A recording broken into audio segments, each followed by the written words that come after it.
Tatum is not paying him any mind. He steps up and he gets the strip. Cookies.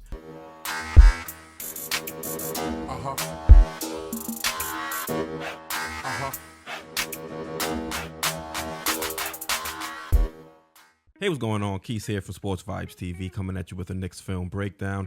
And in this video, we're going to be looking at the defense the team played against the Boston Celtics in last night's 109-94 victory. And if you like this video, do me a solid, smash that like button, and also make sure you're subscribed and have notifications set to all. That way you're notified whenever we do drop these film breakdowns. So with that being said, let's jump right into the first play. So this play is from the first quarter, the 4-minute mark. You can see the team is manned up.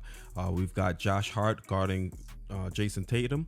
And as the play progresses, you're going to see that there's going to be a screen set by Blake Griffin on Josh Hart. And this is to try and free up Tatum and also to create a little bit of confusion. So Tatum, he's going to go towards his right. And now we're seeing as Blake Griffin is setting the screen on Josh Hart, there's a secondary screen being set on Mitchell Robinson. So now the screen setter is getting a screen set for him as well. And this is going to try to confuse the Knicks a little bit. And what the Knicks do, they do a great job communicating.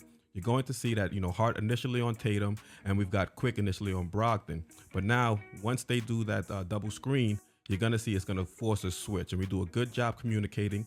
Quick is still in front of Tatum, and Hart is guarding Brogdon. And even Mitch in the backside is able to stay in front of his man. Now, this is what I like to see from this squad, because look, people say a lot of things about Jalen Brunson and his defense, but he makes some very sound decisions. The minute he sees that Jason Tatum is distracted and is no longer focusing on him, he goes and he tries to double to get the ball out of his hand or to create a turnover. And it does leave a guy like Marcus Smart open. But heading into the game, Marcus Smart was shooting, I believe, 28% or 29% from three. And if you're going to double off of a guy, that's the guy you're going to double off of.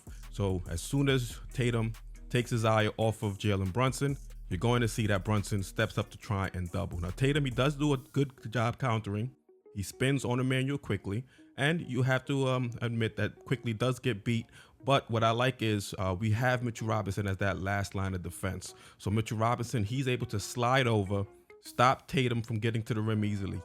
And you're going to see a big time block from my guy, Mitchell Robinson. And this is to show how valuable a guy like Mitchell Robinson is. So we had solid defense out there on the perimeter. And then we had Mitchell Robinson, once the defense kind of got broken down, he's able to step up and be that last line of defense. And he got the block.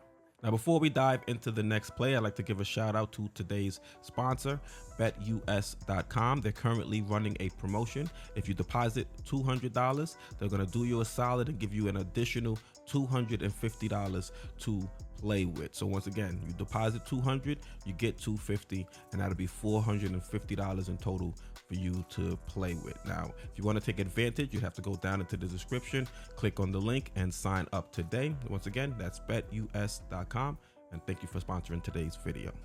So this second play was taken from the third quarter, right around 3 minutes left to go. The Celtics were trying to mount a comeback to try and get themselves into the game. But once again, you see some solid defense being played by the Knicks. So everybody's man-to-man. This play is right after a pick and roll was run with Marcus Smart. And they get the mismatch that they want. They have Marcus Smart now being guarded by Julius Randle. But Julius Randle does a good job trying to stay in front of Marcus Smart. But Smart does see an opening, so he'll attack to the right and try to get into the paint.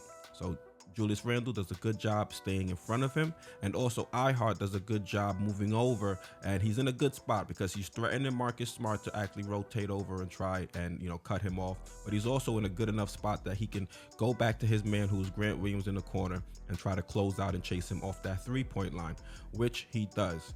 So Grant Williams now, he's going to attack baseline, and there's a few things going on. We got a little bit of a moving screen by Smart on Jalen Brunson, but focus more so on what Julius Randle does. He now steps over and cuts off Grant Williams and forces him to make a decision. Does he go up and take a tough shot, or does he look to pass to his guy in Jason Tatum?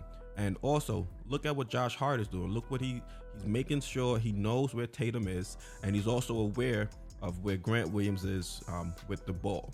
So he's, figuring everything out and making his calculations as to what Grant Williams might be trying to do with the ball.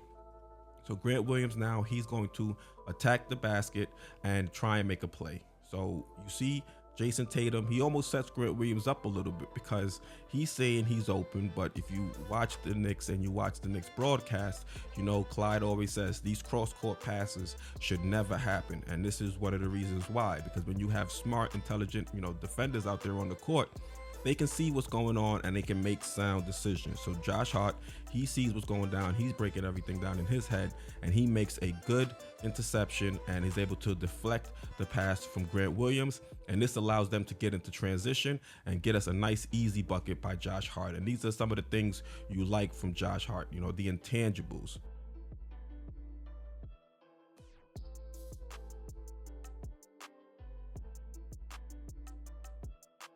This is another play from that third quarter. You can see there's a little bit under 2 minutes left to go. Everybody is in front of their man, and now there's going to be an off-ball screen set for Jason Tatum to try and get him a more favorable matchup. So Jason Tatum's going to come around. He's going to receive the ball at the top of the key, and now he's being guarded by Julius Randle, which is a better matchup than Josh Hart. But Josh Hart and Emmanuel quickly do a solid, and they make sure that Randle isn't out there on an island by himself. You're going to see both Emmanuel Quickly and Josh Hart converge and just show a little bit to make Tatum not as comfortable as he would have been if there weren't two guys standing to the left and to the right of him. So now he gives the ball up to a three-point shooter, and Josh Hart, who's in good position, he was in position to make things a little bit more uncomfortable for Jason Tatum, and he did that while still being close enough to his man so that he can recover and chase him off the three-point line. So he does a good job. He's able to get to his man, and Emmanuel Quickly as well. He converged. Right now he's at the free throw line. He's able to come back and make it a difficult pass to Malcolm Brogdon, and still be able to contest the three-point line. And then you've got Josh Hart, who's out there contesting on the perimeter. So they get the ball back to Jason Tatum in his spot, and right now he has a lot more space than what we saw just a few seconds ago, where you had Josh Hart to the right of him and you had Emmanuel Quickly to the left. So he's probably feeling a little bit more comfortable, and with that he got a little nonchalant, and he completely forgets that Josh Hart is still in the vicinity. So he's looking off, and once Josh Hart realizes that Tatum is not paying him any mind, he steps up and he gets the strip cookies. And now the team is off to the races. And these are, once again, another thing from Josh Hart showing the intangibles and him understanding, what's going on out there on the court. Here we have another play from the fourth quarter. There's just over 6 minutes left to go. And we're going to see Brogdon. He's going to attack towards his right and get at Jalen Brunson. Now, Jalen Brunson, he does allow Brogdon to get pretty close to the basket. Nothing too crazy, but he does something big. And that's he cuts off Jalen Brunson right when he's about 15 or so feet from the rim.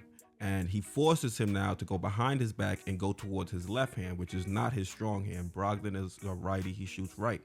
So when he does that, he now makes it a little bit more difficult for him to get his shot up. And he does a good job not fouling, going straight up, and it allows Mitchell Robinson to now come over and get a big block right at the rim. And this is what you like to see. It's a team effort.